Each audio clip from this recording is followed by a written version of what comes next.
vamos a iniciar el noveno encuentro Noveno. Sobre seguridad y soberanía alimentaria. Y bueno, y nos vuelve a acompañar Diego Montón, que te agradecemos un montón, valga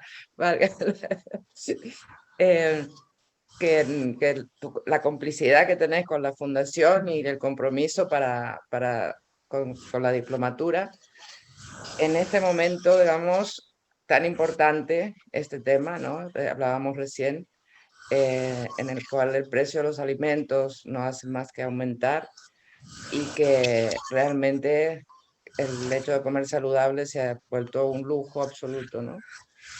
Entonces, bueno, decir de Diego que es ingeniero agrónomo, que es miembro de la organización Campesinos Sin Tierra y es referente en la mesa agroalimentaria en la Argentina, pero sobre todo que es un militante del campo popular y que trabaja incansablemente para este tema, ¿no? que hoy nos convoca y que más que nunca es de actualidad, ¿no?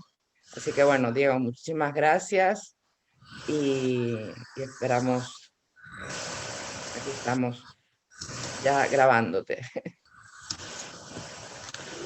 Bueno, gracias a ustedes, siempre gracias a la Fundación de la Salud Inclusiva por la invitación, la posibilidad de compartir.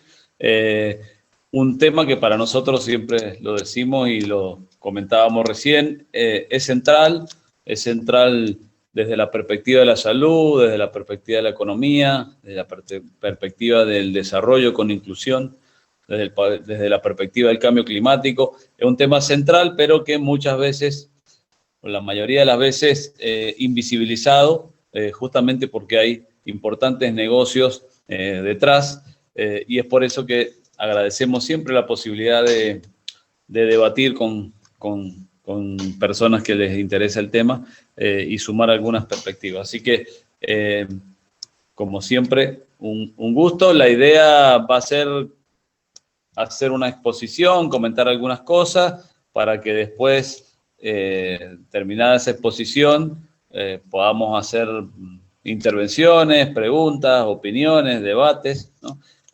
Siempre hay temas que son discutibles, otros son números concretos que quizás no sean tan debatibles. Y si en el medio vemos que la cosa se pone un poco densa, por ahí podemos interactuar también un poco, ¿no? Voy a intentar ver si se me sale lo de compartir pantalla, a ver si logramos que se vea.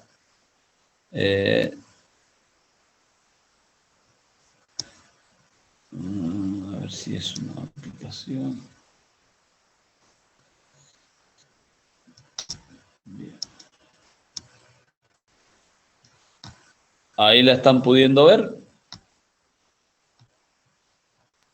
Sí, Diego, perfecto, perfectamente.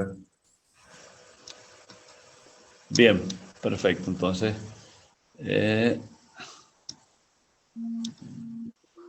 solamente tengo que ver acá cómo que me responda. Perfecto. Bueno, para empezar entonces con la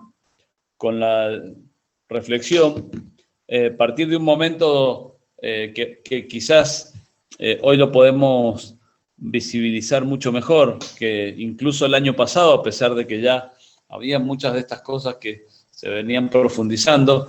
Nosotros vemos que estamos en un momento donde hay una conjugación de crisis que tienen que ver justamente con cómo se ha ido desarrollando el capital financiero, y las contradicciones que ese modelo de desarrollo tiene, han ido profundizando.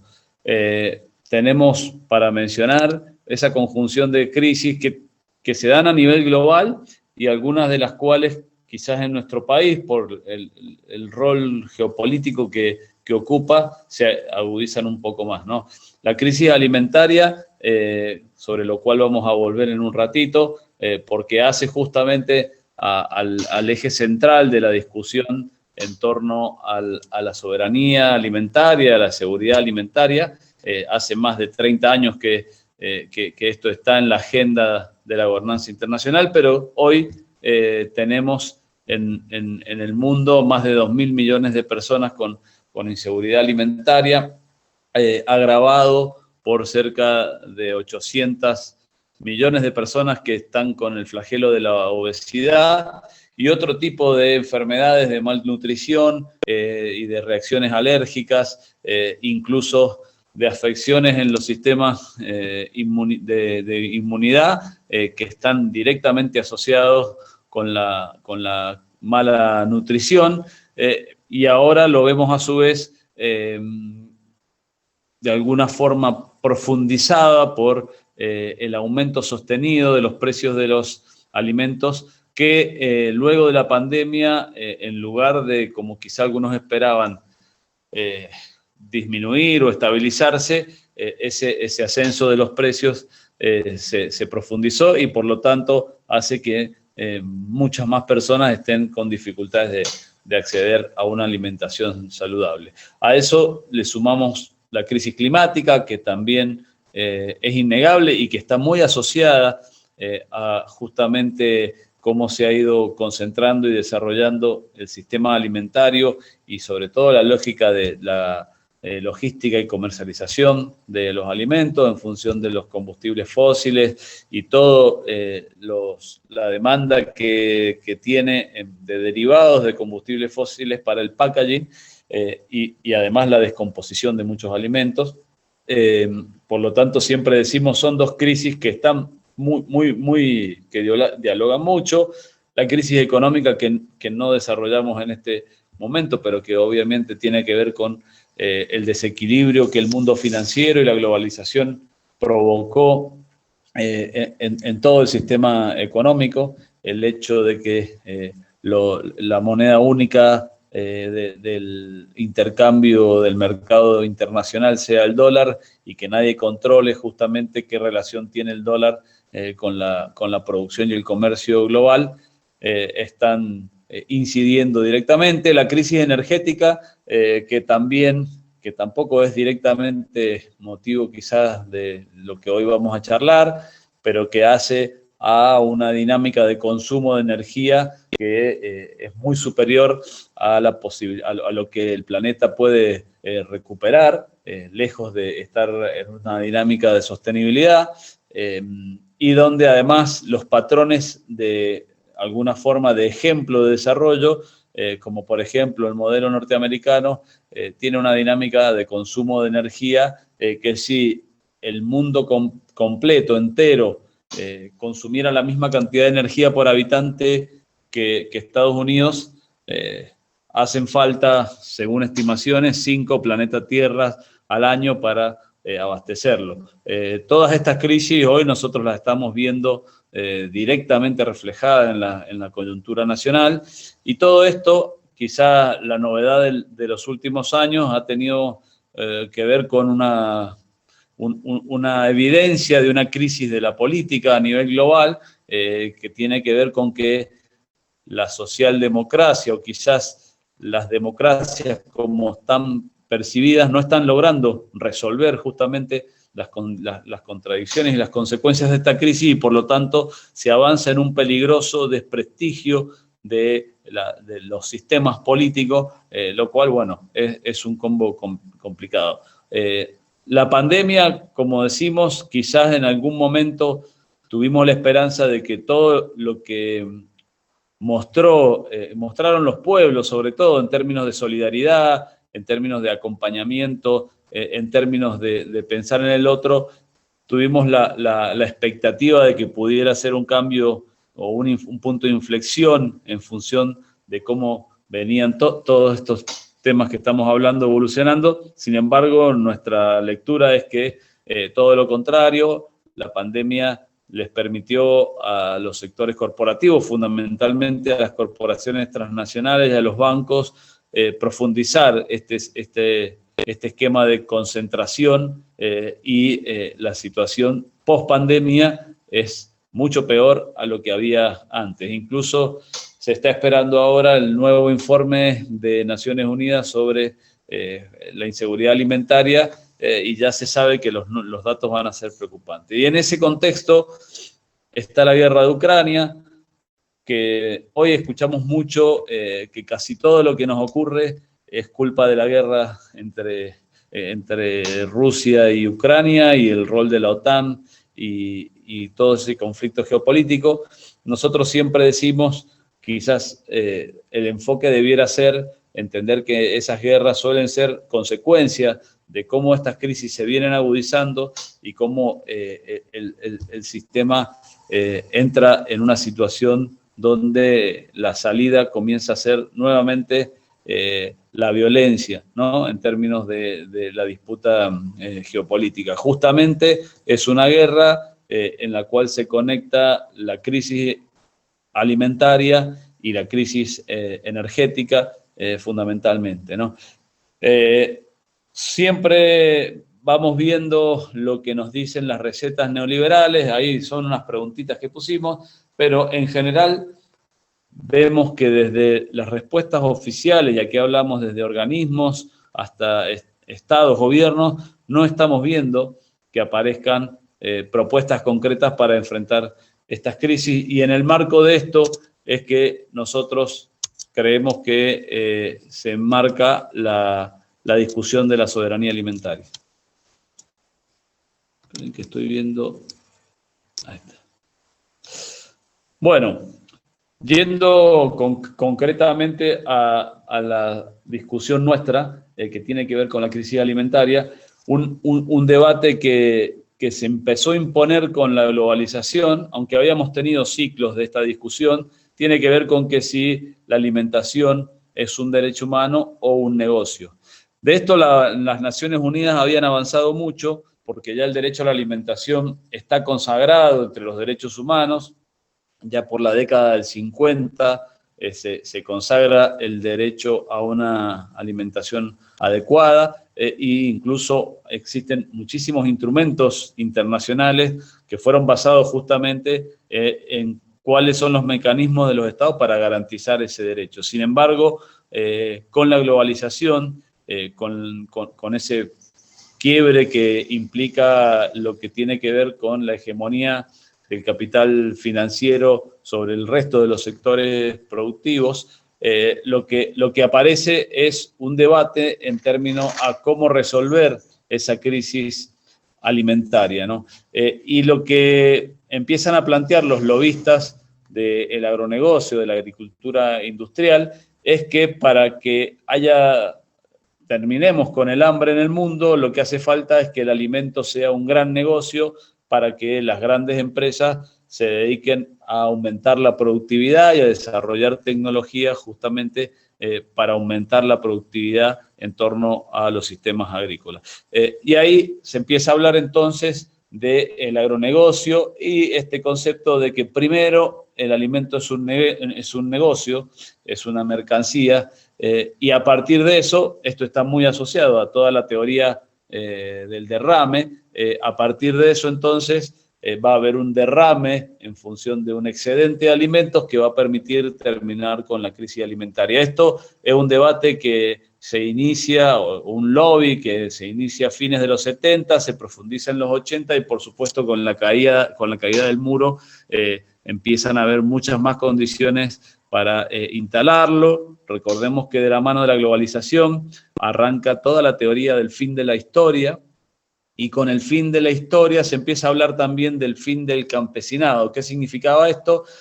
Justamente que no era la agricultura con agricultores la que podía resolver el tema del hambre, sino que era una nueva agricultura de la mano de los negocios, de las corporaciones, la que podía hacerlo. Por eso toda la discusión del hambre pasó de Naciones Unidas a la Organización Mundial de Comercio, donde, como todos sabemos, ya no es un ámbito democrático, sino que es un lugar donde convergen estados, pero también corporaciones, e incluso las decisiones están ponderadas por la capacidad de inversión de los estados, porque a partir de esto también juega mucho la dinámica del Fondo Monetario Internacional y del Banco Mundial. ¿Y por qué lo señalamos? Justamente porque a partir de ahí empiezan a haber todas las rondas de negocio que empiezan a trabajar fuertemente el tema del libre mercado y el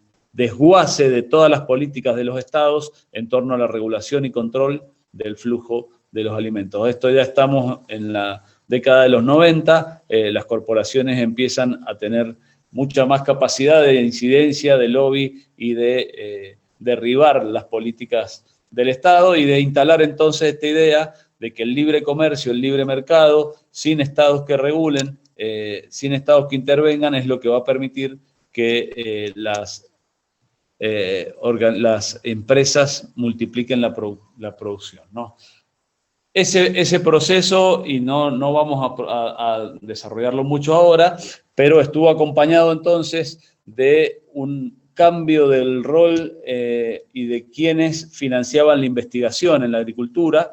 Hasta ese momento, fundamentalmente, las universidades y los institutos de desarrollo estaban financiados por los estados y, por lo tanto, en general, había una conducción de los sistemas de investigación en función de ciertas pautas o intereses generales o públicos. A partir de que se retiran los estados por esta presión de ajuste, quienes van a empezar a financiar los trabajos de investigación, acá yo lo pongo entre comillas, van a ser justamente las corporaciones. Y es por eso que todo el paquete tecnológico que se desarrolla en los 90, primero con la Revolución Verde y que tiene que ver sobre todo con aumentar el volumen de agrotóxicos, pero después con la Revolución Transgénica y con la aprobación de los transgénicos y fundamentalmente la capacidad de fusionar el mercado de las semillas transgénicas con el mercado de los agroquímicos, que eran dos mercados diferentes y que incluso estaban operados por empresas diferentes,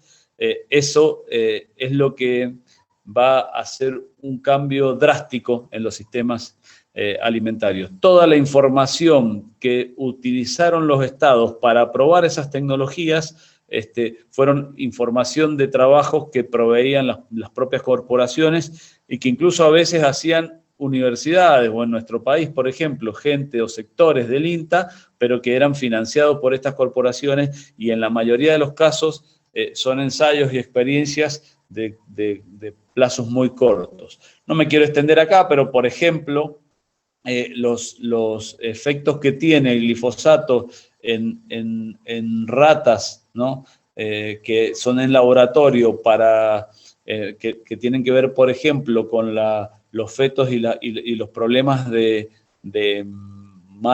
malformación de fetos, comienzan a partir del tercer mes de aplicación o de consumo de los animales en experimentación. Y todos los trabajos que se presentaron en la década del 90 en la Argentina eran hasta 3 meses de ingesta o experimentación. De ese tipo de ensayos hoy hay muchísima bibliografía que demuestra un poco la trampa con la cual se logró aprobar un paquete tecnológico que es justamente el que permitió rápidamente una hegemonía de este sector corporativo sobre los sistemas alimentarios. A su vez, todo el sistema de logística y de intercambio en el mercado internacional, que en general estaba mediado por empresas estatales o empresas que estaban vinculadas con los estados, pasaron a ser privatizados y a ser hegemonizados también por estos sectores que al día de hoy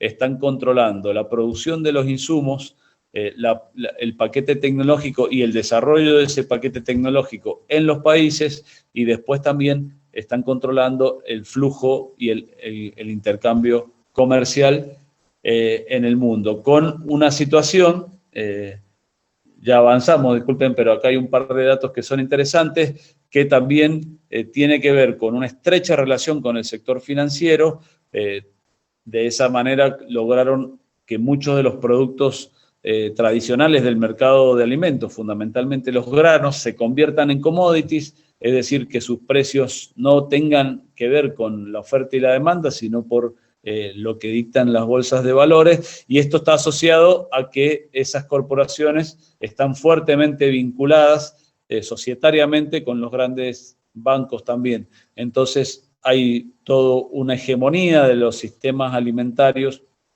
que tiene que ver con una fusión entre las corporaciones de producción de insumos, de intercambio y venta de alimentos y los bancos. Entonces, si saltamos rápidamente, después vamos a volver a la coyuntura en la cual estamos atravesando nosotros hoy, vamos a ver que muchas de estas cosas tienen que ver con esto que estamos hablando, ¿no? Una inflación, a diferencia del año pasado, muchos números, no vamos a hablar de números porque lamentablemente son números que hoy todos manejamos porque es un tema que está dominando la coyuntura, pero todos sabemos que la inflación está dominada fundamentalmente y traccionada por el precio de los alimentos.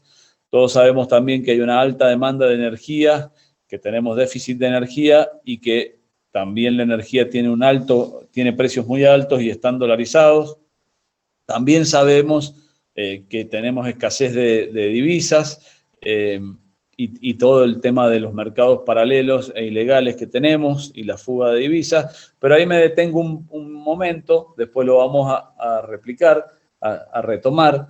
Pero una de las promesas que utilizaron las corporaciones durante estos 30 años de desarrollo en la Argentina es que este paquete tecnológico y el desarrollo de las commodities para exportar iban a proveer de un sinnúmero de dólares a la economía argentina para el desarrollo. Y nosotros, si analizamos todos estos periodos, vamos a ver que siempre un problema que tenemos es justamente la falta de dólares y que está asociada a este propio complejo que ha ido avanzando con sus tentáculos en nuestro sistema alimentario y que en general tiene los mecanismos también para fugar esos dólares, ¿no? Hoy estamos en un momento de récord de cosechas de granos, récord de exportación de granos y un banco central vacío de dólares, ¿no? A esto se le asocia la concentración en los niveles, ya lo vamos a retomar eso después, pero la concentración de la tierra, la concentración del agregado de valor, la concentración y la tendencia de concentración de los sistemas de comercialización que le dan un poder oligopólico a un sector que es el que puede definir que aumenten los precios, ¿no? En nuestro país también está más que claro, pero es un problema que hoy está en una buena parte del mundo, el tema de la debilidad de los estados y de la gobernanza en general para regular a estas corporaciones y poner algunos instrumentos en función de garantizar el acceso a la alimentación.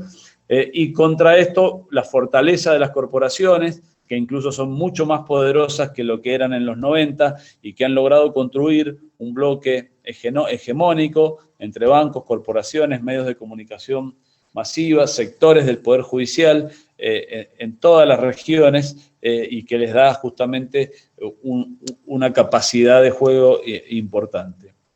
Otro tema que es interesante y que hace a la discusión de los planes sociales, que por supuesto hoy no es un ámbito para debatir sobre esto, pero sí que en general se le da visibilidad a los subsidios a los sectores y a las clases populares y se invisibilizan los grandes subsidios y la falta de pago de impuestos de los sectores más poderosos, por un lado, y por otro lado que además el grueso de los subsidios a las clases populares terminan siendo también un recurso que va directamente a los sectores corporativos. Si nosotros hoy analizamos el flujo de los planes sociales, que hoy se denominan potenciar trabajo, el 80% de eso va a la compra de alimentos y lamentablemente va a la compra de alimentos de las grandes corporaciones como Arcor, Molinos, Cañuela, Unilever, ¿no? Que son las principales remarcadoras de precios, son ellas las principales benefactoras de estos subsidios del Estado Nacional, y no solamente de los subsidios de los planes, sino también de todos los programas alimentarios, son las que ganan siempre las licitaciones para abastecer al Estado en torno a los planes alimentarios, porque la dinámica y la estructura legal está justamente asociada a exigencias que solamente pueden cumplir ellos, ¿no? Y decíamos lo de los subsidios a los poderosos porque nosotros siempre planteamos, más allá de lo que salió a la vista ahora de todos los ricos que seguían siendo subsidiados, no habían renunciado a los subsidios de las tarifas, pero para nosotros los $1.000 millones para Vicentín, los cerca de 800 millones de dólares, no, perdón, 1.000 millones de pesos, que fueron alrededor de 100 millones de dólares que el Banco Nación le dio a Vicentín, y los casi 800 millones de pesos a Molino Cañuelas, que son solamente 2 de los que han tomado visibilidad, muestran que hay una fuerte también dinámica de flujo de recursos del Estado hacia estas grandes corporaciones que no tienen retorno y que además se entiende porque hay una dinámica de flujo de recursos del sector productivo al sector financiero, que justamente el tema del financiamiento es un tema central a la hora de plantear cualquier esquema productivo. Y bueno, y en esto de las coyunturas también, el tema de las enfermedades asociadas a la alimentación, que muchas han tomado más visibilidad, pero hay muchas otras que han ido aumentando y que tienen que ver con la diabetes, las celiaquías y otras, muchas de las cuales están asociadas a los cambios de hábitos en la alimentación, ¿no? Ahí nosotros hacemos una foto de cuál es la propuesta de la producción, de qué se trata este modelo agroindustrial que promueven las corporaciones. Como decíamos antes, el alimento como una mercancía, esa es la clave fundamental, que corre al estado de la intervención. Esa mercancía toma 2 formas, una los commodities para el mercado externo, la otra los ultraprocesados, que tiene que ver con un agregado de valor que condiciona la cultura alimentaria en función de un sinnúmero de aditivos que va creando ciertos tipos de adicciones a algunos consumos, y que son las principales causas de la obesidad y la malnutrición, ¿no? Por otro lado, el tema del monocultivo, este tipo de tecnología requiere grandes extensiones de un mismo tipo de cultivo, porque está asociado directamente a un tipo de maquinaria y de software hoy que requieren justamente eso. Por lo tanto, se disminuye la biodiversidad. Aquí tenemos el tema del uso intensivo de agrotóxicos, y esto lo tenemos que remarcar porque es uno de los principales factores de dolarización del precio de los alimentos en nuestro país. En nuestro país, ya vamos a ver después los números, pero hoy la agricultura tiene una alta dependencia de insumos que son importados, que son agrotóxicos, y que eso le suma un costo dolarizado a nuestros alimentos, ¿no? Acá se viene toda una nueva tecnología que viene planteando la fusión de nuevas dimensiones, es lo que se llama como ArcTech, es lo que nos están proponiendo hacia adelante. Como dijimos más temprano, hay una idea de fusionar, y lo que ya ocurrió, ¿no? El mercado de las semillas con el mercado de los agrotóxicos. Entonces hoy, por ejemplo, Bayer, que antes era Monsanto, ¿no? O Syngenta, que está en China, venden una semilla transgénica que han patentado, y el paquete tecnológico, los agrotóxicos que sirven para ese tipo de semilla transgénica,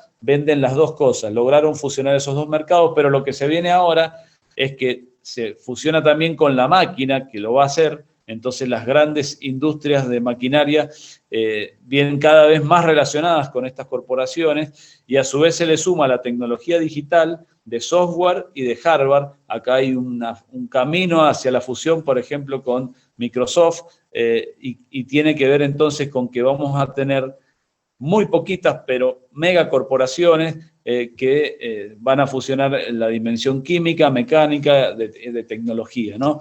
Todo esto, por supuesto, hace que cada vez haya menos trabajo en el campo. 500 hectáreas de un monocultivo de trigo, de soja, se pueden manejar con una sola persona.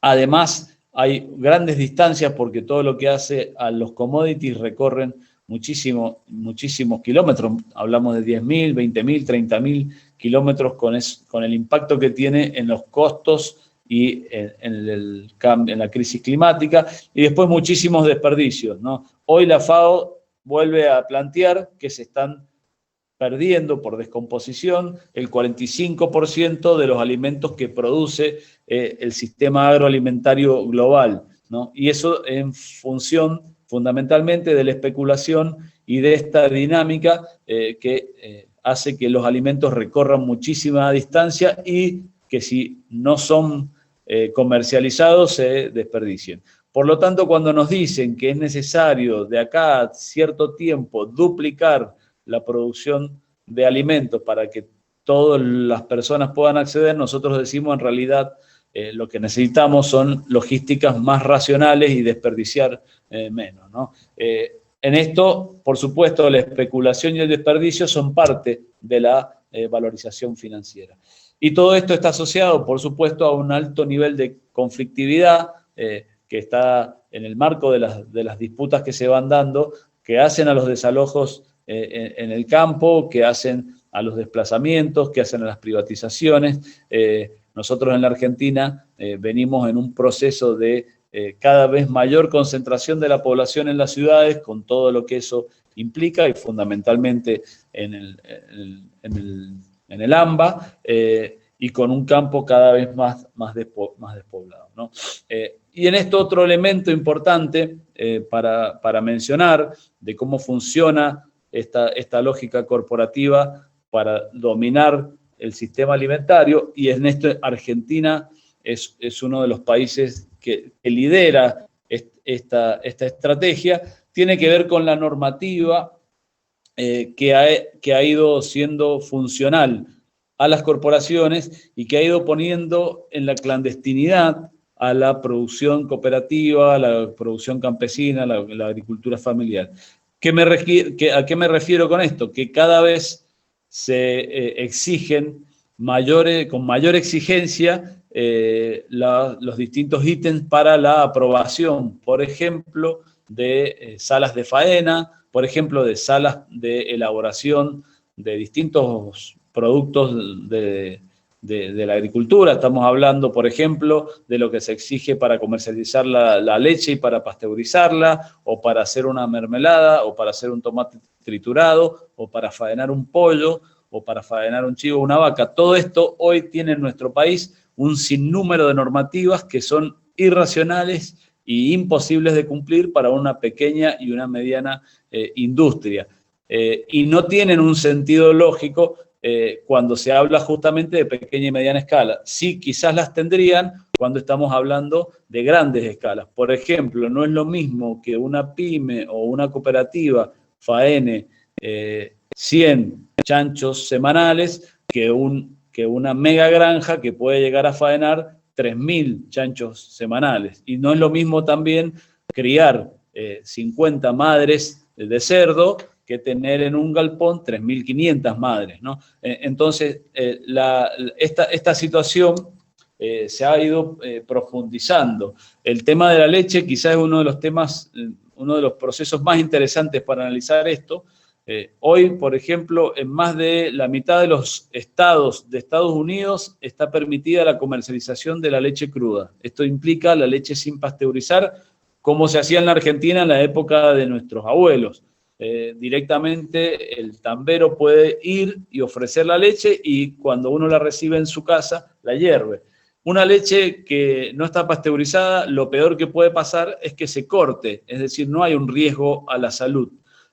Colombia, el 80% de la leche que se consume en Colombia es leche sin pasteurizar. Sin embargo, en la Argentina, las normas para poder llegar con una leche al mercado también son imposibles para, incluso ni hablemos de la agricultura familiar, hablemos de pymes y de cooperativas, son imposibles. Por eso esas condiciones han permitido que un par de industrias, usinas lácteas, hayan hegemonizado el mercado de la leche en la Argentina, bueno, con todo lo que sabemos, ¿no? Y a esto se le asocia toda la cuestión impositiva, que también no está segmentada ni diferenciada en la Argentina, y por lo tanto hoy la mayoría de los productores, por ejemplo, hortícolas de Mendoza, no pueden sacar su DTV, su documento de tránsito vegetal, con lo cual podrían moverse de una manera, entre comillas, legal con su verdura, tampoco tienen los instrumentos para la facturación,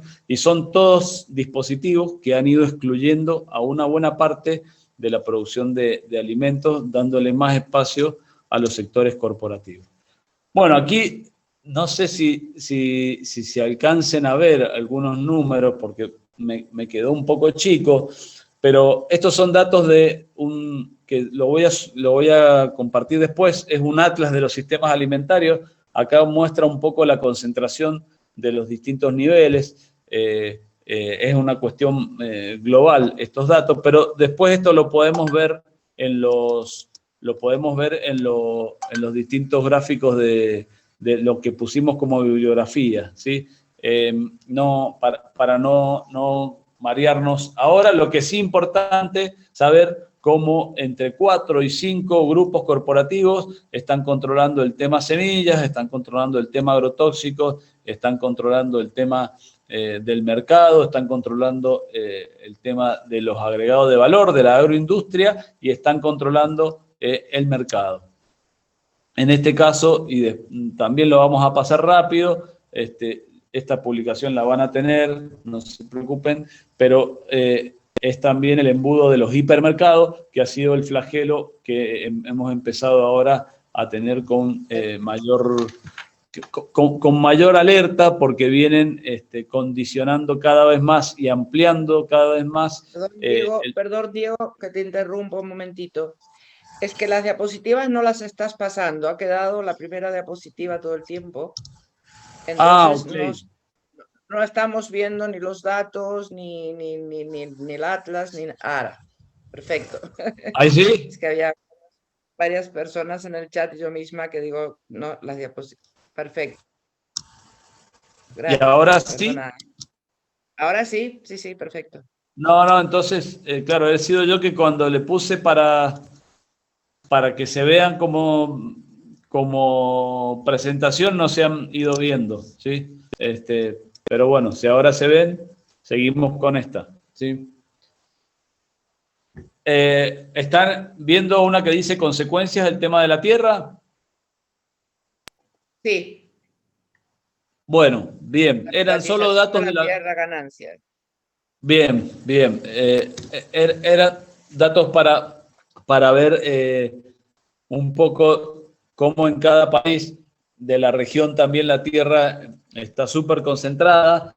Nosotros siempre planteamos cómo en la Argentina el 85% de los productores tiene solamente el 13% de la superficie agrícola, lo que muestra la superconcentración que hay de la tierra en nuestro país. Y acá tenemos, bueno, una vista de lo que pasa en la región, donde los números que tienen abajo es lo que tiene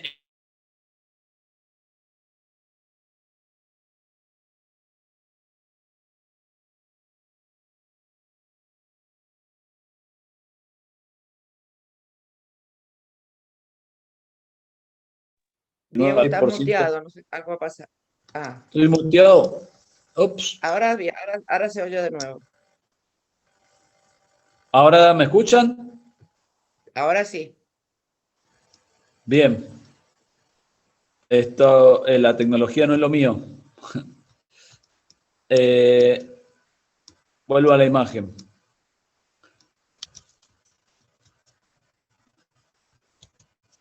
Vamos a pasar.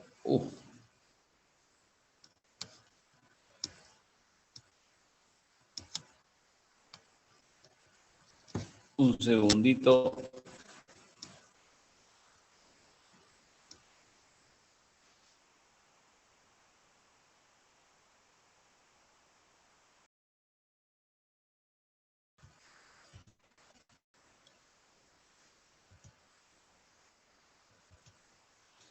Bien, me detengo solo en este gráfico rápido, después vamos a avanzar porque llevamos un buen rato hablando. Acá lo que tenemos es un gráfico que muestra cómo ha sido la tendencia del aumento de los precios de los alimentos desde el año 2000 hasta la fecha. Podemos ver que hay, salvo algunos pequeños momentos, aumento significativo de los alimentos, y lo que también tenemos es cómo los insumos, sobre todo los insumos de agroquímicos, tienen un aumento que también es sostenido, aunque siempre aumentan por encima de los alimentos. Por lo tanto, hay un efecto que producen los agroquímicos que tiene que ver con aumentar el costo sistemáticamente, y por supuesto son también una de las formas de ganancia, una de las principales formas de ganancia de las corporaciones. Con esto en un ratito vamos a volver para hacer algunas menciones. Hay todo un tema de huella hídrica que no lo vamos a hablar ahora, y de enfermedades que tampoco lo vamos a hablar. Pero me quiero detener en un momento en algunos números que tienen que ver con, en estos 30 años, desde que empezamos con esta discusión hasta hoy, cómo fueron aumentando los pesticidas, los agrotóxicos, y sin embargo, cómo no tuvieron un real impacto ni siquiera en la productividad de cada hectárea, ¿no? Acá tenemos solo pesticidas. Si a esto le sumamos el tema de fertilizantes, nosotros tenemos que entre el 1990 y el año 2021 hemos tenido un aumento del 1000% en el uso de agrotóxicos, ¿sí? Eso cambió drásticamente la dinámica tecnológica. 1000% es que estamos usando 10 veces más agrotóxico de lo que se utilizaba. Sin embargo, el rendimiento promedio aumentó solamente un 30%, ¿no? Nosotros en esto lo que tenemos que ver es que también había un gran mito, más allá de que siempre discutimos que no es un problema de productividad, pero había un gran mito en que este paquete tecnológico nos iba a permitir multiplicar exponencialmente la producción. Eso no ha pasado. Lo que sí tenemos que saber es que de este total de agrotóxicos, el 65% es importado. Por lo tanto, nosotros hemos aumentado 1000% un insumo que es importado y se paga en dólares, y eso se traslada directamente al costo de los alimentos, al costo de producción, pero además ha sido un flagelo en la salud y en la economía. La clase pasada lo comentamos, acá no está en la filmina, pero en los datos que el SENASA tiene del análisis y el muestreo en el mercado central de Buenos Aires de las verduras, hay algunos datos que dan escalofrío, porque más del 75% de las muestras que tomaron presentan rastros de agrotóxicos que están en niveles no permitidos por la Organización Mundial de la Salud, ¿no? Lamentablemente en el mercado central se toman las muestras, pero cuando esos datos están, ya esas verduras, esas frutas ya pasaron. Por lo tanto, no hay una forma de decomisar esos productos, y tienen que ver justamente con cómo fue cambiando el modelo alimentario.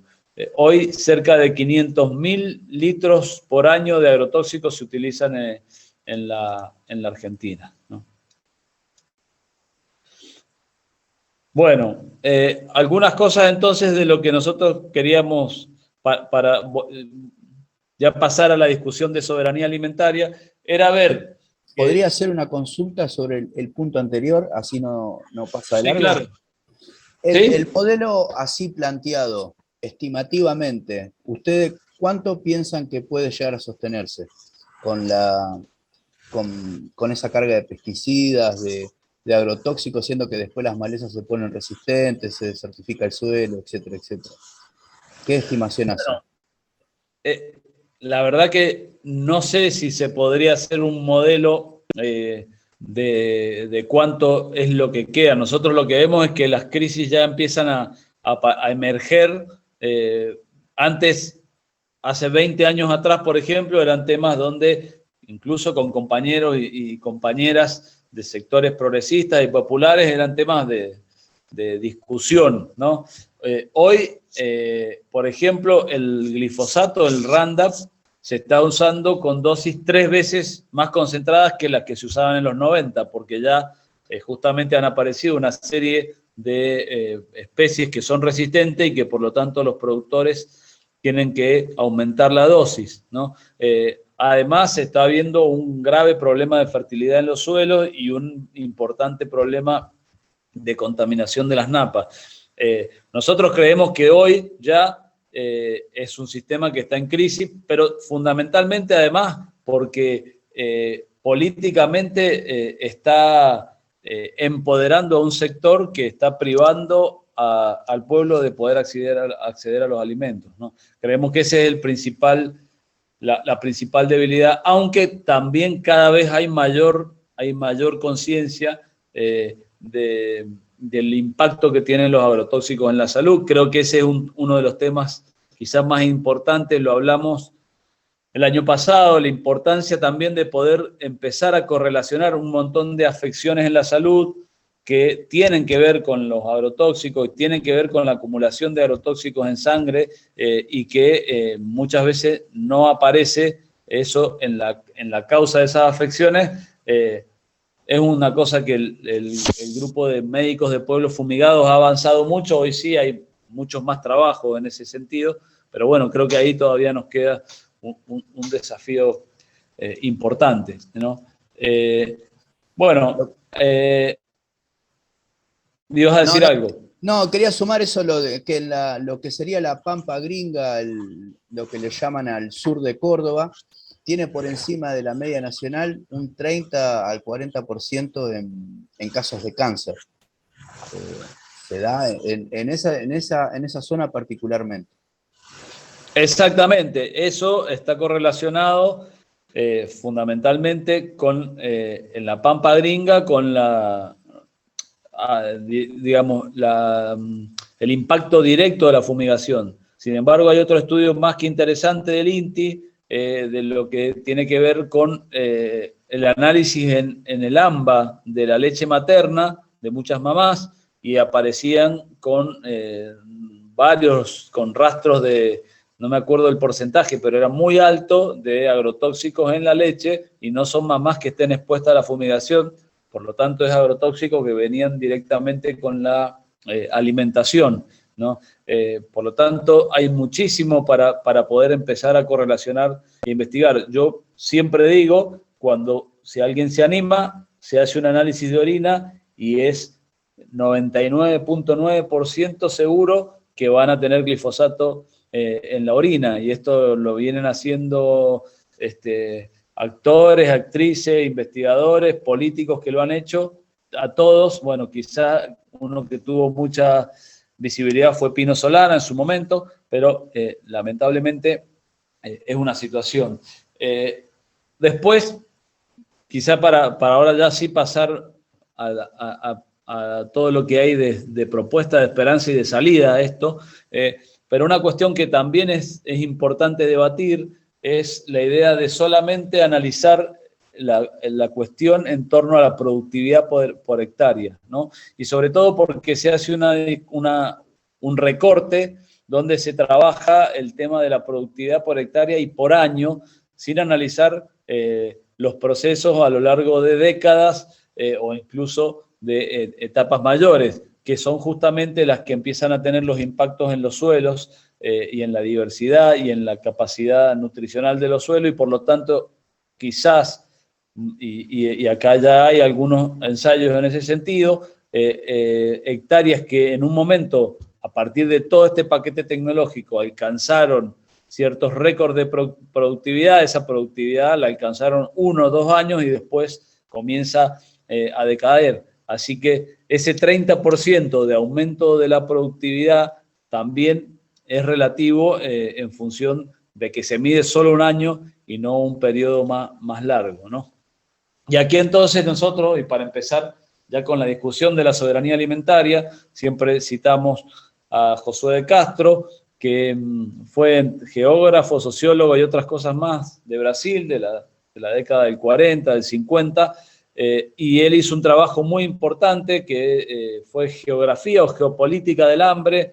Él estudió justamente y demostró cómo en las zonas más productivas de Brasil, con mayor productividad, tenían los índices e indicadores de mayores porcentajes de personas hambrientas en Brasil, y por lo tanto él justamente insistió y desarrolló un programa de lucha contra el hambre en el cual él decía es fundamentalmente un problema social, un problema que resulta justamente de cómo es la organización social de la producción y distribución de los alimentos, ¿no?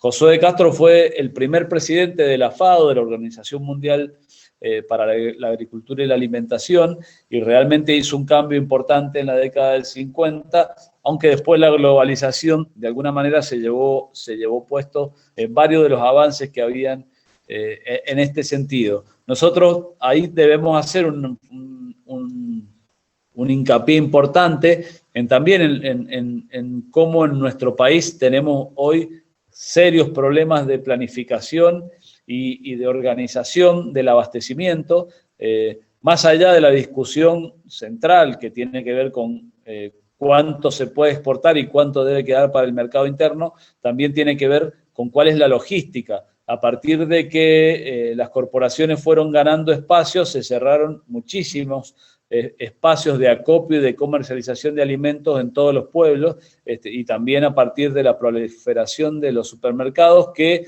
estudian en función de sus propios costos operativos la ubicación de esos lugares, ¿no? Entonces hoy nosotros vemos que si un pampeano va a comer una manzana, probablemente esa manzana salió de Río Negro, fue hasta el mercado central de Buenos Aires, y del mercado central de Buenos Aires después volvió para La Pampa y de ahí fue una verdulería, y esa manzana que se va a comer el pampeano quizá llegue a tener 2.000 kilómetros de recorrido. Eso ocurre en casi todos los productos porque no tenemos hoy un sistema de planificación, de organización del abastecimiento y tampoco del financiamiento, que es el otro tema clave que nosotros siempre planteamos, que son roles que el Estado debiera cumplir, planificar, organizar y además financiar en el marco de esa planificación. Hoy solamente financian los bancos y solamente financian a quienes tienen los niveles de garantía que ellos exigen, por lo tanto el 80% de los productores hoy queda fuera de cualquier perspectiva de financiamiento.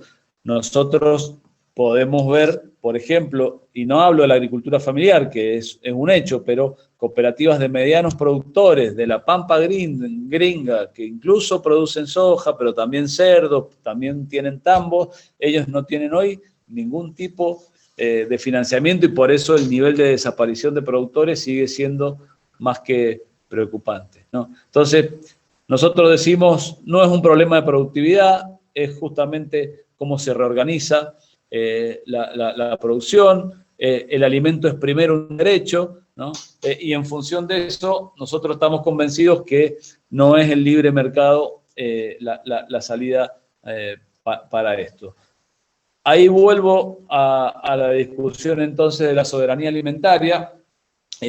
Antes de entrar en el concepto en sí, les digo el contexto en el cual se desarrolló este principio, ¿no? Este horizonte también, o esta ética que es la soberanía alimentaria, y que fue en el marco de la Cumbre Mundial de la Alimentación de las Naciones Unidas en el 96, justamente el tema de la crisis alimentaria era el tema central y estaba, como les comenté al principio de la charla, una fuerte ofensiva corporativa en torno al paquete tecnológico, el libre mercado y la idea de la seguridad alimentaria como principio. ¿Qué implicaba la seguridad alimentaria? Que los estados debían encargarse y Naciones Unidas mediante de que se pueda alcanzar alimento a todas las personas que los necesiten. Una idea de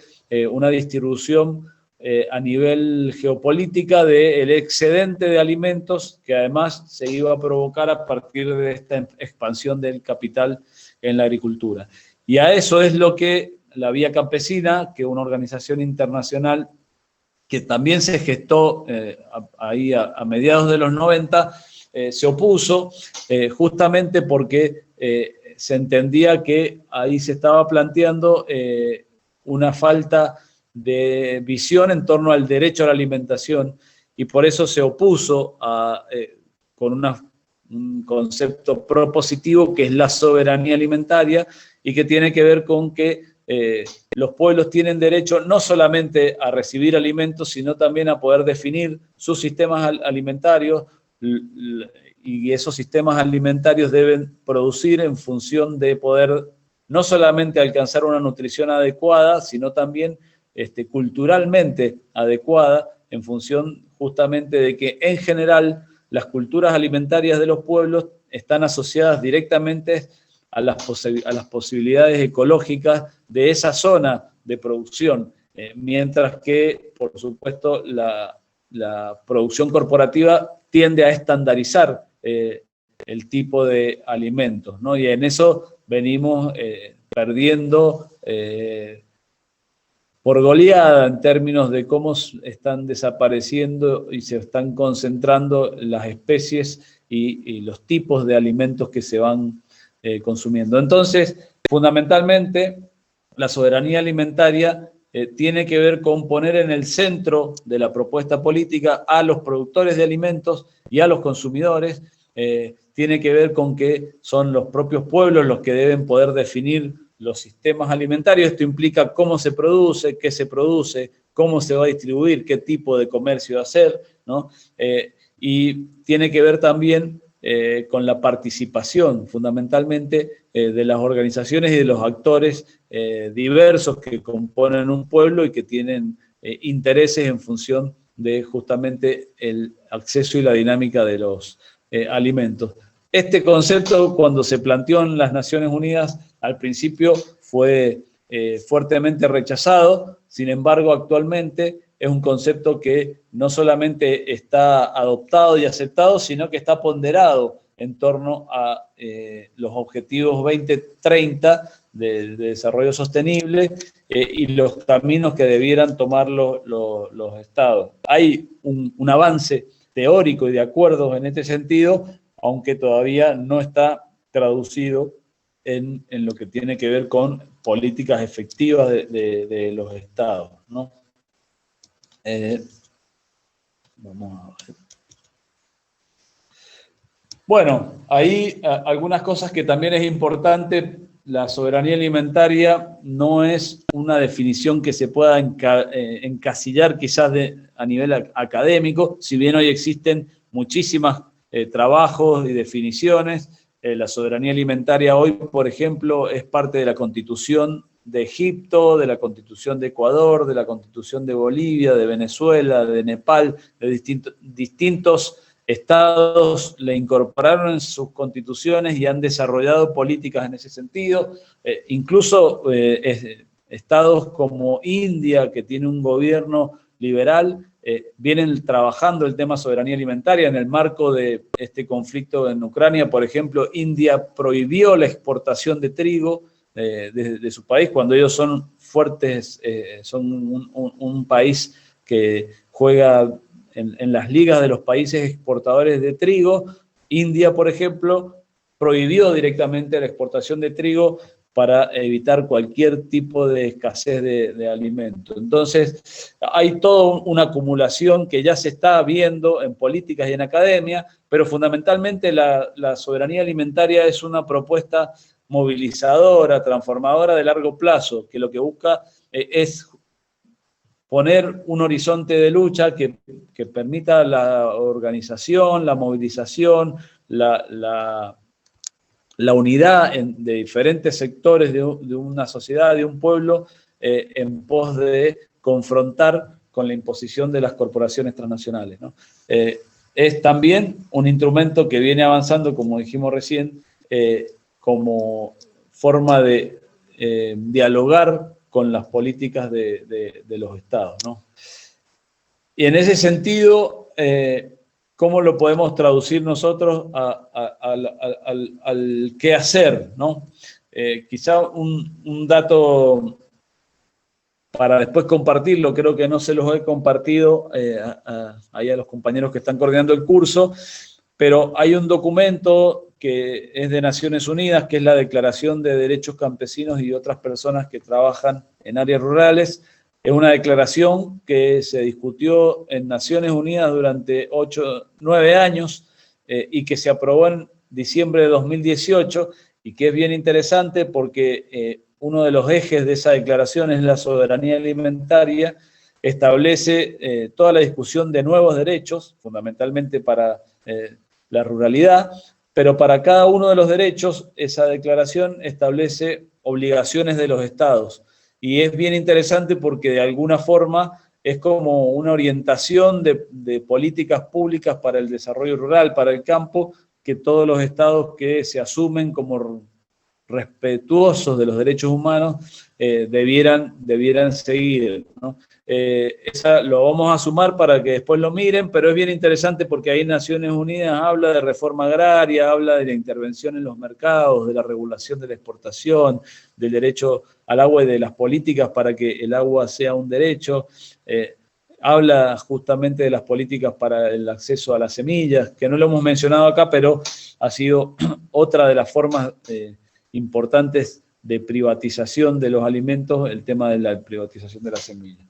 En esa línea de acá solamente quizá plantear algunos de los elementos que debieran tener en cuenta los estados para caminar hacia la soberanía alimentaria. El primero, bueno, la democratización de algunos recursos esenciales, fundamentalmente la tierra, el agua de riego, semillas y tecnología, ¿no?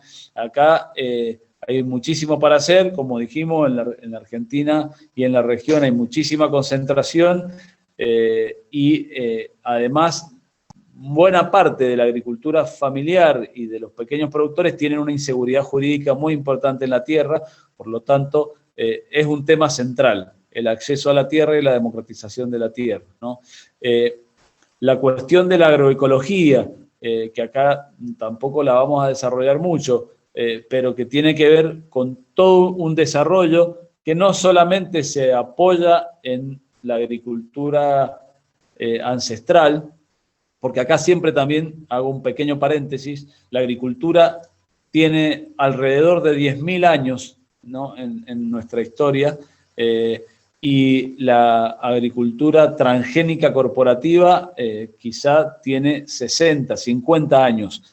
Por lo tanto, existe una gran acumulación de conocimiento, de producción de alimentos que va por fuera y que estaba antes, y que la agroecología en buena parte se basa en ese conocimiento, pero además hay un importante desarrollo científico y tecnológico que hace a cómo poder producir sin el uso intensivo de agroquímicos y apoyándose nuevamente en la biodiversidad y sobre todo en la vida de los suelos, ¿no? Entonces, el tema del apoyo, el financiamiento a la transición agroecológica es fundamental y acá no solamente hablamos de alimentos saludables, no solamente hablamos de una forma de producción más amigable con el ambiente, sino que hablamos fundamentalmente de soberanía porque es una forma de producir sin la dependencia de la importación de agrotóxicos, ¿no? Y en esto, el paréntesis del paréntesis, recientemente se habló de la aprobación del trigo transgénico en la Argentina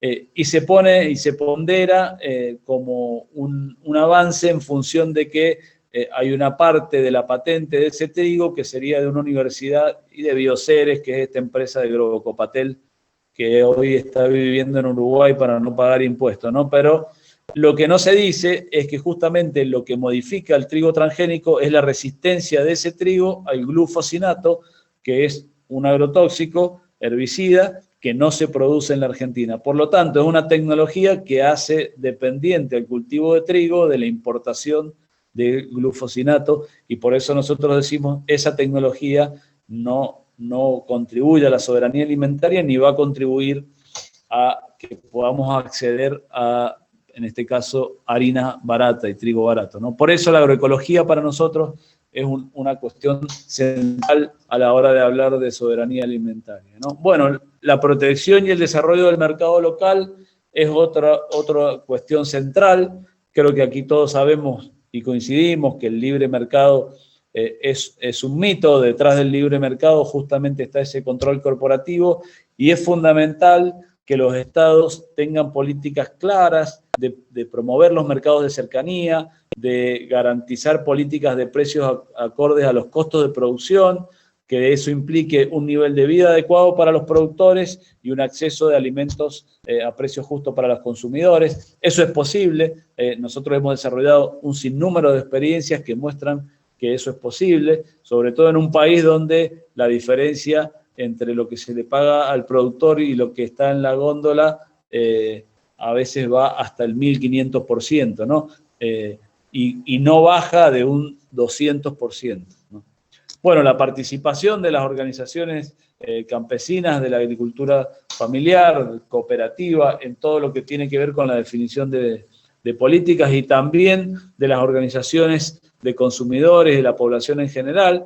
Acá hacemos una relación con el tema anterior. Nosotros creemos que también esto exige retomar la idea de la comunidad organizada. El flujo de los alimentos puede ser mucho mayor cuando hay organizaciones de consumidores, cuando los propios trabajadores, los trabajadores de una empresa, de un sindicato, se pueden organizar para ponerse en contacto con cooperativas de productores.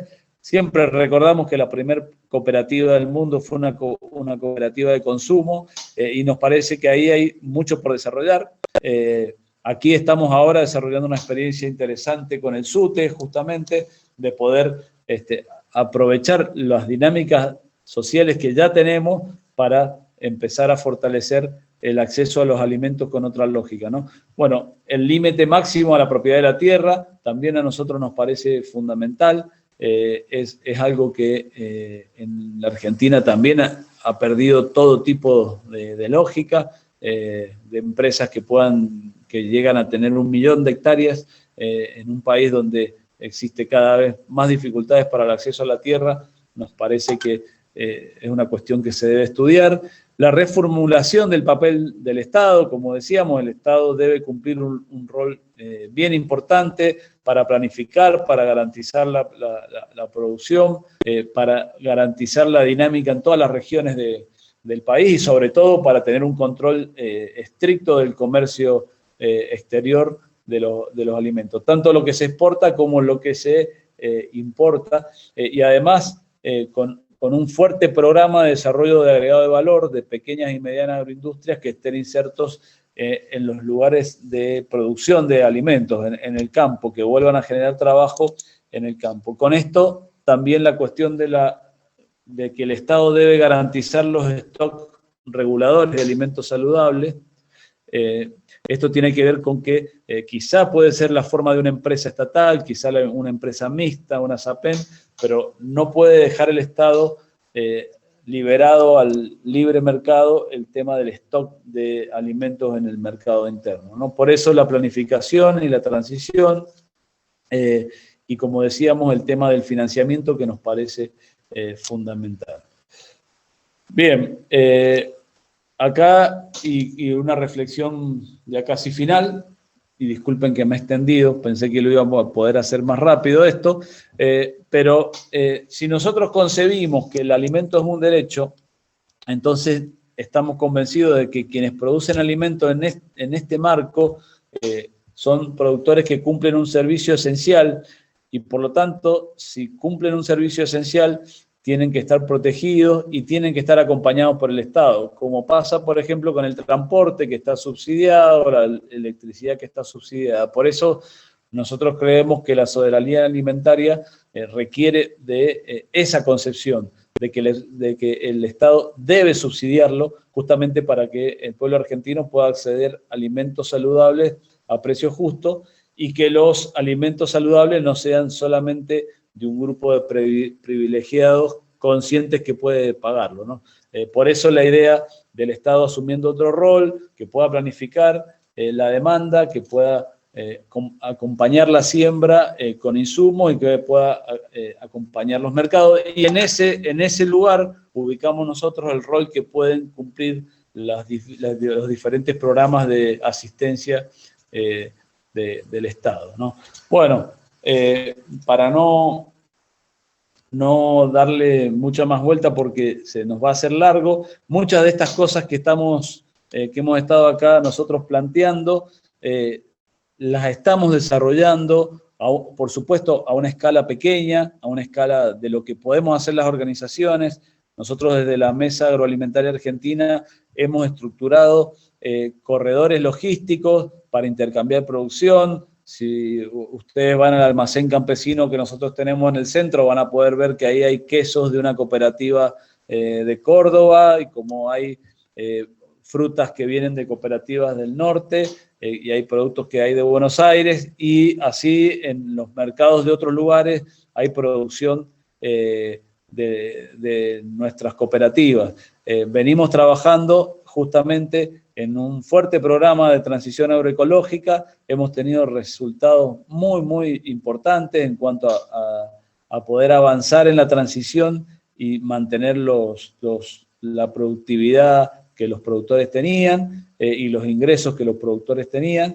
Venimos trabajando en formalizar a muchas de estas cooperativas, pero bueno, creemos que estas experiencias que se han venido desarrollando, a esto le sumo, en Mendoza tenemos 6 fincas que estaban abandonadas, improductivas, y que nosotros durante los 20 años que tiene la UST las ocupamos, las pusimos en producción.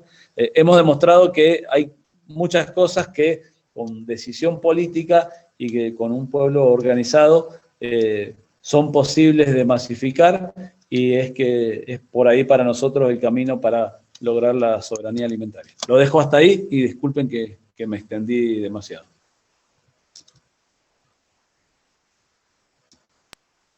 Bueno, muchísimas gracias, Diego. Tu apellido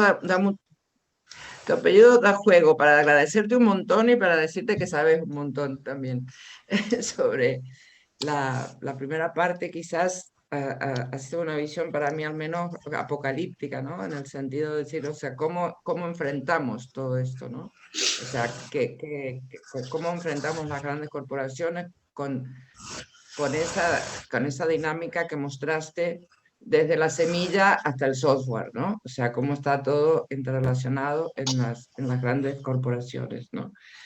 Y realmente da como una sensación de impotencia terrible, ¿no? Porque decís, ¿cómo luchás contra eso, no? Bueno, por suerte ha habido la segunda parte, la de soberanía alimentaria, porque mi impresión en general, y no sé si...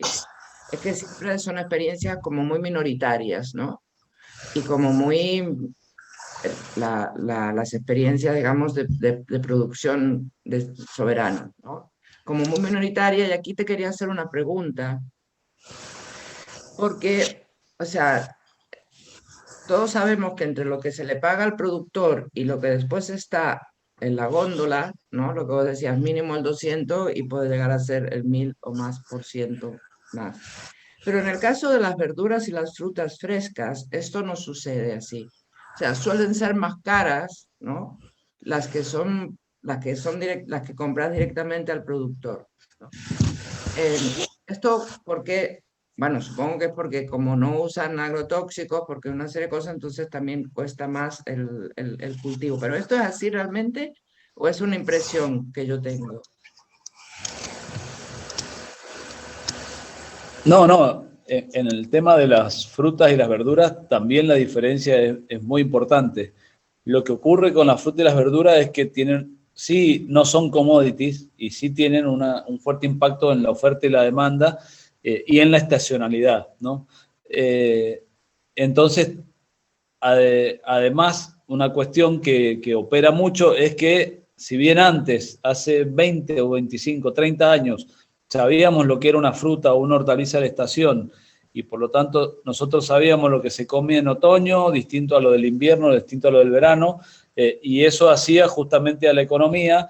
Hoy esta idea de masificar, que yo como lo que quiero cuando quiero, si voy al supermercado, me hace que vaya a comprar un tomate y diga, este tomate está carísimo. Y sí, estoy trayendo un tomate hoy quizá de Corrientes, y ese tomate me va a salir más caro que lo que me sale un tomate en la temporada de, por ejemplo, Mendoza, ¿no? A partir de diciembre. Y eso lo vamos a ver, porque los precios de las hortalizas suben y bajan. en general hay una gran diferencia entre lo que, si nosotros vamos a comprarle al productor, a la finca, vamos a ver la diferencia que hay.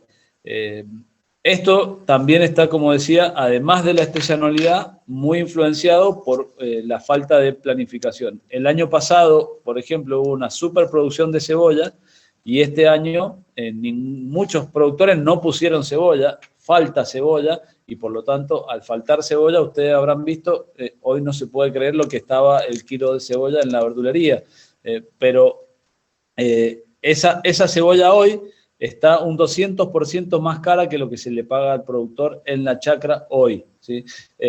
Lo que pasa es que no la ponen más cara porque ya sería demasiado, ¿no? Pero en otros momentos hemos tenido diferencias de 1000%, acá mismo en Mendoza, en la cadena, ¿no?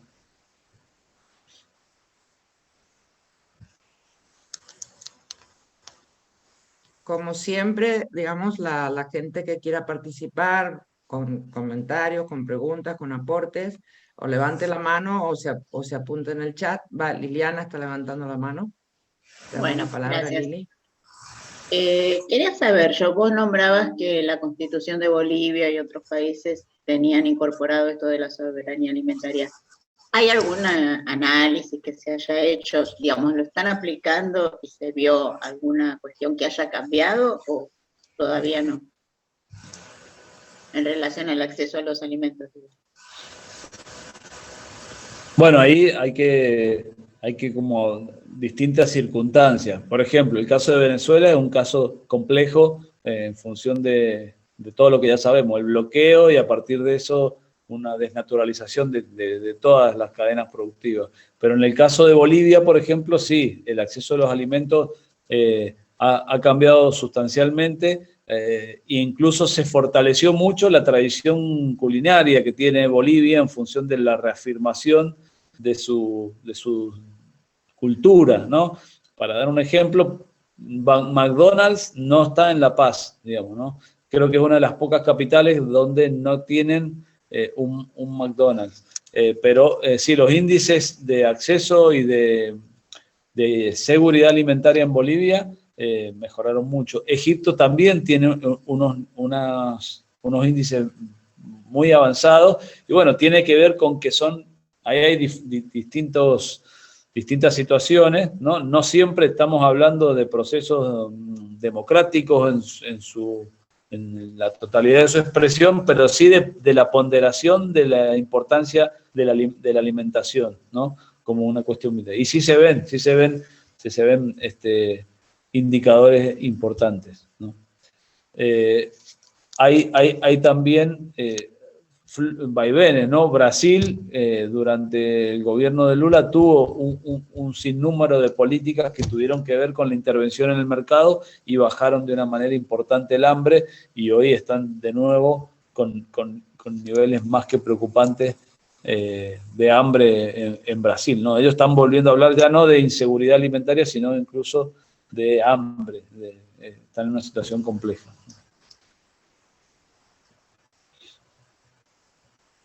Mario, vos levantaste la mano, ¿no? Bueno, Mario o Mar, sí, podés hablar. Yo buscaba a Mario en las ventanitas.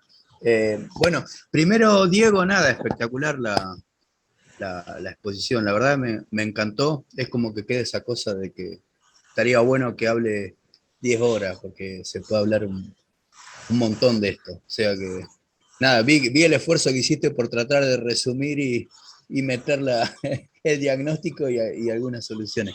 Pero en la cuestión, en realidad esto me sumaba para que nos puedas comentar o cómo lo ves, en la cuestión de cuando hablamos de campo o productores de alimentos, agrícola, hay como dos grandes sujetos, diría yo. El que hace el frutihortícola, que es el que, sobre todo, el alimento que nosotros accedemos asiduamente, lechuga, berenjena, zanahoria, etc. Y después el otro, el del gran agronegocio, que básicamente es un forrajero. Digo, yo si quiero hacer enojar un chacarero, le digo que ellos no hacen alimentos, hacen forraje en todo caso. Que los que hacen alimentos son las comunidades bolivianas, yo qué sé, el conurbano bonaerense está haciendo alimento para nuestro pueblo. Entonces, en relación a esto que vos decías como transición agroecológica, ¿cuáles son los dos desafíos en esos dos sistemas? Porque me imagino que en el que tiene que ver con los alimentos de la mesa de todos los días y estacionales, tal vez como son unidades más pequeñas, el desafío es mucho más posible, hace falta mucha política, mucho trabajo, mucha formación, pero al mismo tiempo en el otro, en el que es tan extensivo y tan de monocultivo, digo, yo sacando alguna experiencia, por ejemplo, no sé, de Cerdá, en Guaminí, que ponen el trébol rojo abajo del maíz para hacer las camas y para que no se caliente, y para, bueno, pero digo, ¿qué tan posible es poder hacer eso cuando se está hablando de, yo qué sé, 5 o 6 cultivos extensivos? Bueno, yo creo que es una combinación de elementos, porque si bien es cierto que una buena parte de los granos de la Argentina se exportan y tienen una orientación que va para forraje, también es cierto que una buena parte del maíz se usa acá para, por ejemplo, producir pollos, huevos y cerdos, que una buena parte del trigo se utiliza para las harinas y una buena parte del girasol y de la soja también para el aceite, ¿no? Y que además la comida, el núcleo central de la alimentación, si vamos al guiso, ¿no? Que es lo que una buena parte de los sectores populares hoy consumen, estamos hablando de harina en forma de fideos, de aceite y después 2 verduras pesadas, ¿no? Que ahí sí la agricultura familiar tiene un rol, que es la cebolla y la papa, ¿no? Quizá algo de zanahoria. Y ahí hay un núcleo de cosas que se conjugan, ¿no?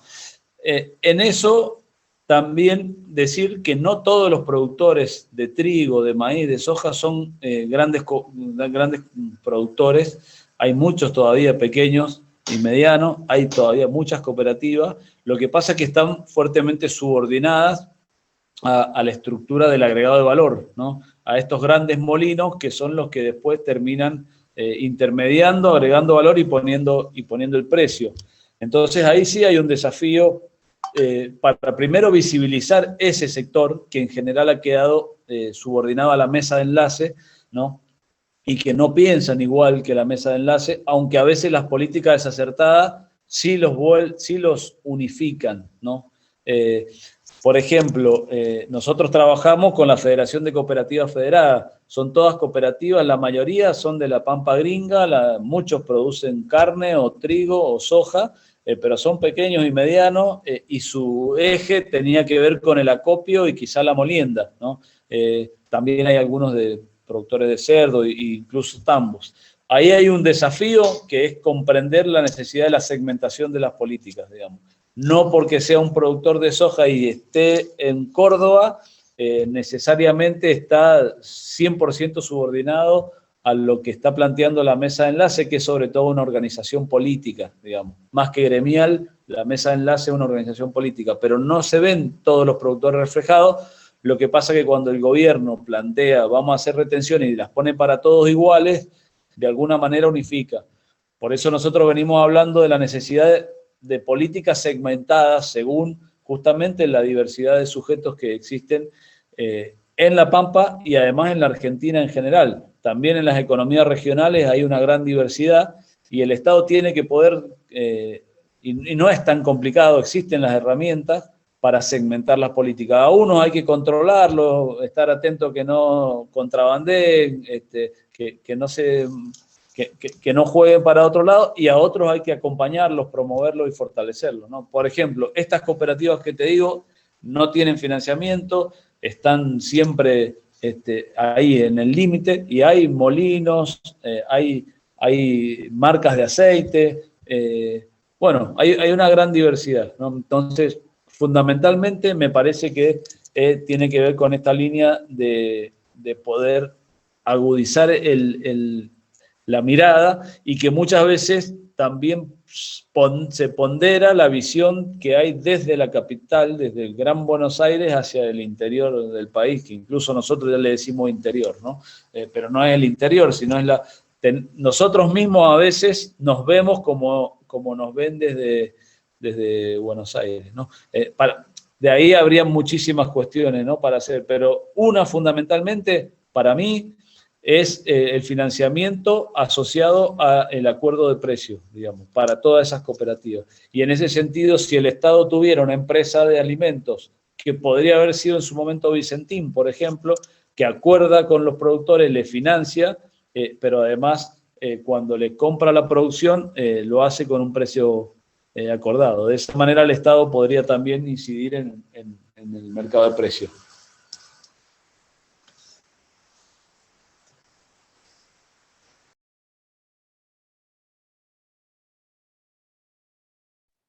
¿Alguien más quiere?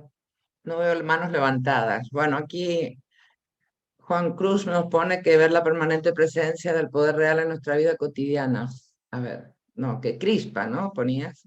Bueno, lo empecé a leer mal. Me encantó el módulo, me crispa ver la permanente presencia del poder real en nuestra vida cotidiana. Importante el papel cooperativo en la producción agroalimentaria, y hablando de corporativismo, tengo que presidir la charla del Credicop sobre la vigencia del CC. ¿Qué es esto, Juan Carlos? Cooperativismo, hasta más abajo. Ah, no. Así que disculpas, me encantó, muchísimas gracias, Diego, y los dejo. Ok, Adiós. chao, Juan Carlos.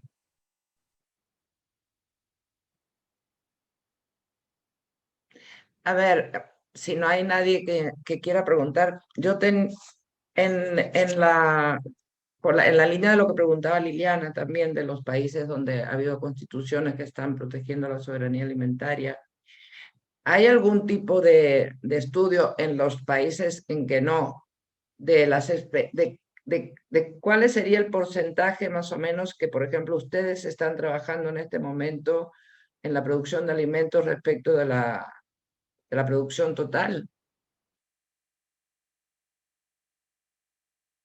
No sé si me entendiste la pregunta. Sí, creo que sí. La verdad que son datos difíciles también, porque nosotros no tenemos una forma de relevamiento de datos en nuestra Argentina que permita cruzar sujetos con modelo de producción, con la situación, ¿no? Por ejemplo, el censo agropecuario mide establecimientos agropecuarios, ¿sí? Es decir, toma el establecimiento y dice tiene tantas hectáreas y qué produce. Pero si un establecimiento es de una persona o de dos o de cinco, o una persona tiene 5 establecimientos, eso no está medido. Por lo tanto, no es tan fácil. Pero nosotros tenemos algunas estimaciones, sobre todo en frutas y hortalizas. La agricultura familiar está encima del 65%, es el rubro que más incidencia tiene el sector. Baja bastante a la hora de carne. Por ejemplo, en bovinos, la agricultura familiar tiene una fuerte incidencia en la primera etapa, que es la de cría, donde se producen terneros, pero esos terneros después son engordados en campos de recría-engorde, donde ahí prácticamente la agricultura familiar no tiene incidencia. Entonces ya todo el sector de la carne está mucho más asociado a un sector distinto, que está dividido entre los feedlot de corporativo y quizás sí algunas cooperativas de productores que todavía quedan. En Mendoza y en el país, por ejemplo, la producción caprina sí tiene más de un 90% de incidencia de la agricultura familiar. Y Mendoza es la principal productora de chivos del país. Hay alrededor de 5.000 productores en la provincia que también están bastante invisibilizados, ¿no? Y la mayoría de esa producción sale de la provincia por circuitos ilegales, digamos, ¿no? Aunque no implica que son circuitos informales, ¿no? Después sí, en lo que hace a pollos y huevos, el sector antes tenía una incidencia de casi el 40-50% y eso ha retrocedido mucho porque es donde se ha se han desarrollado muchas inversiones brasileñas y extranjeras y hoy han crecido las mega granjas de pollo y de huevo, ¿no? También con un detrimento de la calidad de la producción, ¿no? Pero esos son algunos números. Realmente nosotros estamos interesados en que se pueda medir de otra forma y hemos hecho algunas propuestas para que los próximos censos puedan cruzar otras variables y puedan dar una cuenta más real, digamos, ¿no? Más científica.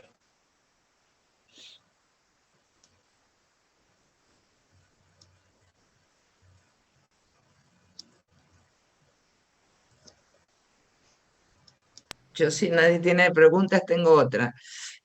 ¿Cómo está funcionando lo del etiquetado frontal? Que justo el año pasado, cuando hicimos la sesión con vos, estaba por aprobarse en el Parlamento. Bueno, eso recién ahora empieza a entrar en vigencia, ¿no? Porque estaban los distintos plazos. Vimos justamente un poder de fuego y de lobby impresionante para que eso no pase. Distinto incluso a lo que ocurrió en países de la región, donde la agroindustria permitió, entendió. Acá hubo muchísima oposición, pero en principio eso ya está avanzando. Creo que va a ser una herramienta importante. Ahora hay que trabajar, me parece, la información para que la mayoría de la gente comprenda qué implica, qué significa. Pero bueno, también está el tema de cómo se genera la dinámica de la alternativa, ¿no? Porque en ese sentido, quizá para muchos, una vez que se sepa y uno busca un producto más sano, se va a encontrar con que ese producto más sano es más caro. Y bueno, ahí creo que viene el segundo desafío, pero me parece que es una batalla que se ganó y que ha sido importante, ¿no? Nos queda otra que tenía que ver con esta propuesta de que se endulcen los alimentos con mosto de uva en lugar de azúcar de caña, pero bueno, eso ha quedado varado por ahora.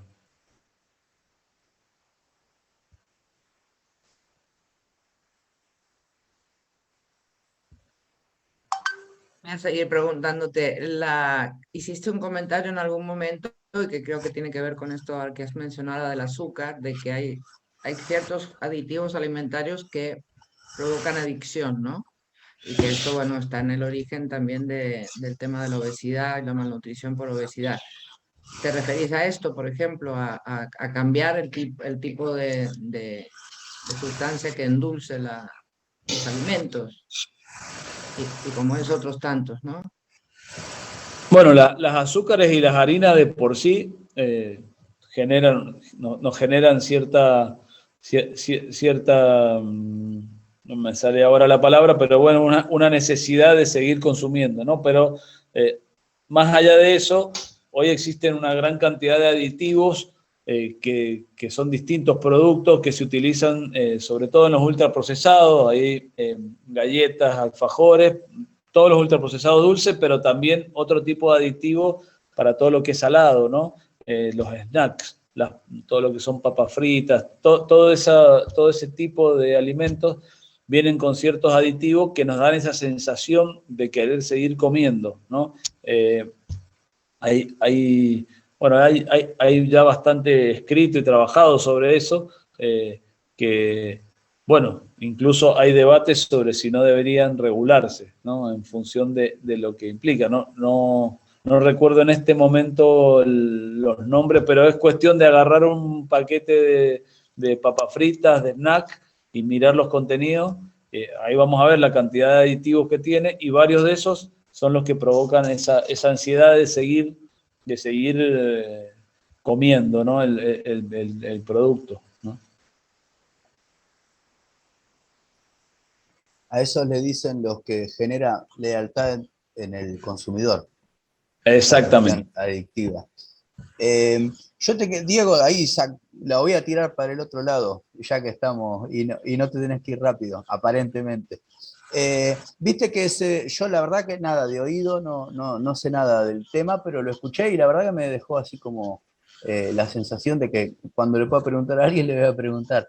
Esta cuestión de, viste, Sri Lanka que pasa a un esquema de no utilizar agrotóxicos, a cambiar el sistema de producción agrícola. Y que, bueno, entra en una situación de desbarajuste, se ve por la cuestión de la transición. ¿Ha habido algún problema? O tal vez otros problemas que no tienen que ver con eso, pero se le endilga a la crisis esta transición de este esquema que veníamos hablando a la agroecología. Sí, sí, yo no tengo la comprobación de eso, sí he leído los artículos, ¿no? Sí leí los artículos y esa discusión, y me parece que puede tener que ver también por cómo a veces se desarrollan algunas cosas con la dinámica y la forma en la que se pueden haber tomado las medidas, ¿no? Por eso nosotros hablamos de transición agroecológica y entendemos que es un proceso, digamos, ¿no? Y si vamos a Mendoza incluso, que somos de una región árida, de suelos pobres, de suelos que necesitan ser irrigados, la transición es mucho más compleja. Por lo tanto, nosotros creemos que no es que se puede dejar de usar agroquímicos de un día para el otro, ¿no? Hay que hacer un proceso organizado, planificado. En eso hemos trabajado mucho. Nosotros tenemos un protocolo de transición con indicadores, con el que requiere también la participación activa de los productores. El intercambio es bien participativo porque se trata de ir viendo los indicadores. Además, si de un año para otro el impacto es que disminuye drásticamente la producción, el productor no va a apropiarse de la agroecología. La agroecología tiene que generar producción y rentabilidad para el productor, ¿no?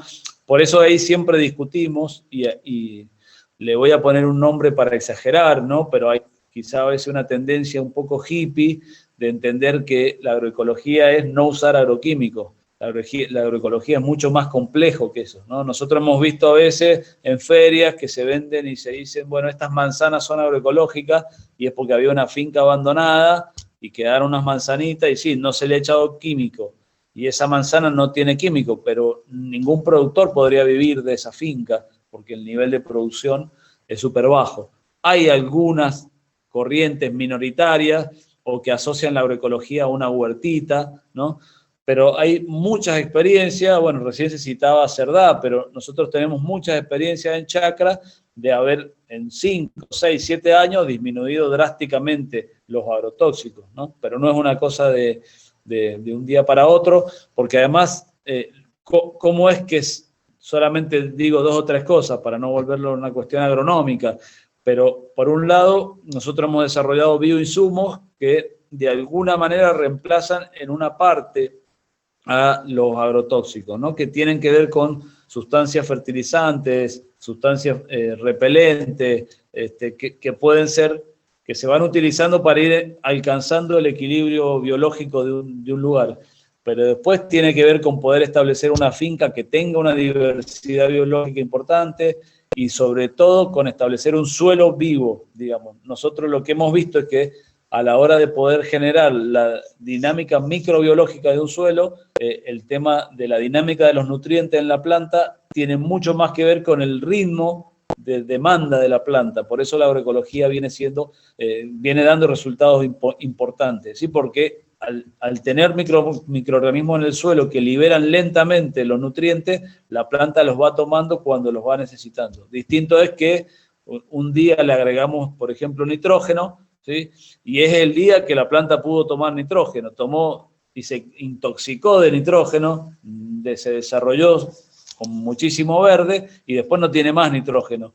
Y ese crecimiento expansivo hace que también la planta quede mucho más susceptible al ataque de otros insectos. Entonces, para no irme por la rama, la agroecología requiere un proceso de transformación y de recuperación de un equilibrio biológico y ecológico que lleva, como digo, tiempo, ¿no?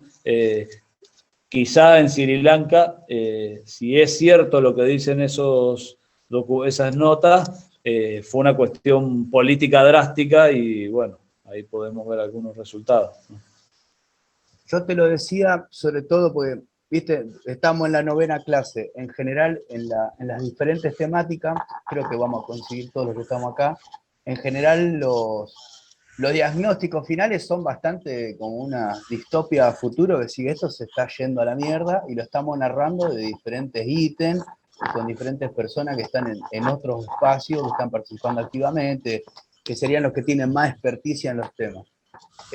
Sin embargo, a mí esta noticia en relación a lo agroecológico, no como un modelo chico, sino de sustitución, obviamente, mucho más noble con la naturaleza y como nosotros como especie, es una muy buena noticia, en el sentido de que se pueden hacer cambios sociales, seguir alimentando a la humanidad y de mejor manera. Entonces, nada, el tema es quién tiene la herramienta, ¿no? Como siempre se viene pensando. Pero la agroecología no dice, esto se va a la mierda, y nosotros lo que proponemos, la verdad que tampoco alcanzaría, pero bueno, sería más deseable que se vaya toda la mierda así. Sin embargo, si se puede seguir alimentando a todos de mejor manera, con mejor producción, es muy interesante, es un proyecto político fuerte, consistente.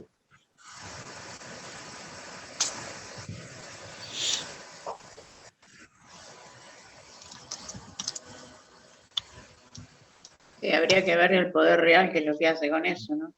Digo, se tocan muchos intereses.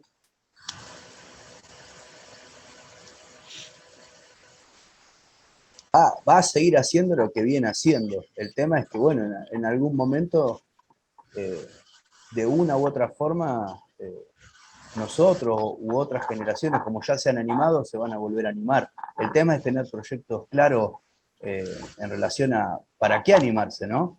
Yo te decía esto de lo de las distopias y demás, porque hay hoy una ausencia de proyectos de futuro, que por ahí no lo tenían las generaciones 70, 60, 60, 70. En este momento nos encontramos a rasgos generales a nivel mundial con esa cuestión de no saber bien o no tener grandes referencias de hacia dónde ir como humanidad. Yo creo que están, pero no son hegemónicas, como lo fueron hace 30, 40 años atrás.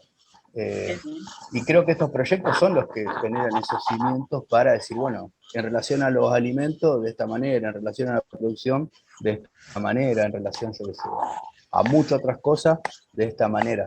Desde un sustento tan importante como el alimento, que haya un proyecto tan cristalizado, creo que es auspicioso. Digo, toda la semana nos vamos medio llorando, en esta está bueno irnos. Qué interesante. Sí, quizás es una de las pocas veces que hay una propuesta concreta que se está desarrollando, ¿no? Porque esta sensación que decís siempre la tenemos, ¿no? Que estamos luchando contra unos gigantes que no vamos a poder hacer nada, ¿no? Y aquí parecería, ¿no? Que en la soberanía alimentaria hay como una pequeña luz, ¿no? Porque son proyectos concretos y que ya se están realizando, digamos. Yo cuando te quise preguntar lo de los precios me refería a los agroecológicos, a los que se supone que suelen ser más caros, no a los del productor que no utiliza la agroecología. Y en ese sentido, bueno, un comentario porque me impactó lo que dijiste de la leche materna. Bueno, hace unos años ya, claro, yo soy pediatra y por lo tanto gran impulsora de la lactancia materna todo el tiempo que se puede porque tiene puras ventajas. Hasta que un día hablando con una amiga veterinaria me dijo, sí, pero no pasaría un análisis toxicológico. Y un poco en la línea, ¿no? de lo que comentaste, Diego, de que realmente, inclusive esa finquita o esa finca de manzanas que decís, seguramente le llegaron agrotóxicos, ¿no? Por el aire. O sea que no es simplemente hacerte tu huerta sin agrotóxicos, sino que es un camino mucho más complejo, ¿no? Muy, muy interesante realmente, Diego. Me ha encantado la clase, bueno, la sesión. Y creo que es esto, ¿no? La sensación de tener un camino por delante. Bueno, yo les agradezco como les dije al principio, y sí creo que en esto hay mucha esperanza porque también hace a la esencia de la humanidad, ¿no? La humanidad se ha desarrollado históricamente de la mano del de los alimentos, ¿no? Y a medida que fue descubriendo nuevos alimentos fue dando pasos hacia adelante, pero toda nuestra cultura social está directamente ligada al tema de los alimentos, y por eso me parece que también es una oportunidad.